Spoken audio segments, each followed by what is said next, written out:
श्रीपादराजं शरणं प्रपद्ये। सद्गुरुनाथ परमपिता परमात्मा श्री गोपाल बाबा महाराज की जय।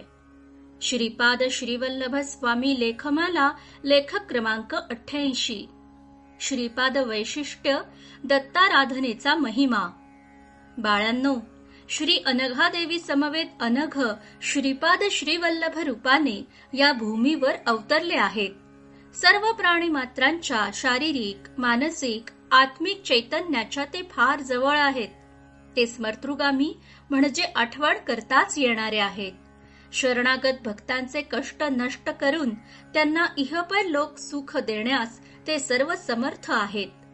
दशमहाविद्येच्या आराधनेने मिळणारे फळ श्रीपाद श्रीवल्लभ रूपात अवतरलेल्या दत्त आराधनेने लगेच मिळते। विविध देवतांच्या आराधनेने शुभ फळ मिळते, पण दत्त आराधनेने त्या त्या देवतांचे शुभ फळ शीघ्र प्राप्त होते। दत्त सर्व देवता स्वरूप, चतुर्युग अवतार व अवतार समाप्ती नसणारे महावतार असल्यामुळे हे सुलभ साध्य आहे। श्रीपाद श्रीवल्लभ संपूर्ण चरितामृत अध्याय 44।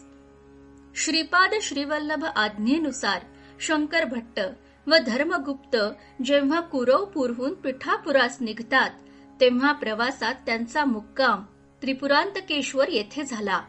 तेथे त्यांची भेट त्रिपुरांतकेश्वराचे पुजारी, राजराजेश्वरीचे भक्त व श्रीपाद श्रीवल्लभ कृपांकित भास्कर पंडितांसोबत झाली।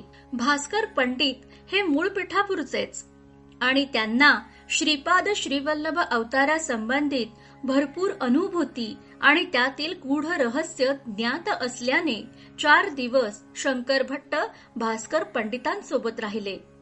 श्रीपाद श्रीवल्लभ अवतारात काय काय वैशिष्ट्ये आहेत ते सांगणारे वरील उद्गार भास्कर पंडितांचे आहेत। मरुत्वमलईतील वृद्ध तपस्वी, मदुराई येथील सिद्ध योगींद्र आणि चिदंबरम येथील पळणीस्वामी यांचे नंतर श्रीपाद श्रीवल्लभ अवताराबाबत प्रचंड अनुभूती असलेलं भास्कर पंडित हे एक मोठं व्यक्तिमत्व आहे।